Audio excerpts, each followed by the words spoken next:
TVK అధినేత విజయ్ పుదుచ్చేరిలో ఎన్నికల ప్రచారం నిర్వహిస్తున్నారు.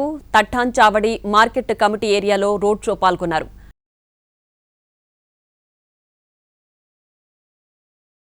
రోడ్డు పొడవునా ప్రజలకు అభివాదం చేస్తూ ముందుకు సాగారు. కడలూరు రోడ్ మాల్ సమీపంలోని తవరకుప్పం జంక్షన్ దగ్గర రోడ్ షోలో ప్రజలతో మాట్లాడారు. ఎల్లుండితో రాష్ట్రంలో ఎన్నికల ప్రచారం ముగుస్తుంది. ఎన్నికల పోలింగ్ ఏప్రిల్ 9న జరగనుంది. టీవీకే పుదుచ్చేరిలోని 30 అసెంబ్లీ సీట్లలో అన్నిట్లోనూ సొంతంగానే పోటీ చేస్తోంది.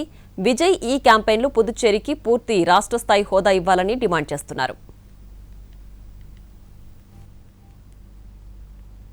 நிலை ஆளுநரின் தலையீடு இல்லாத முழுமையான மாநில அந்தஸ்தை பெற சட்டப்படி 100% முயற்சிப்போம்.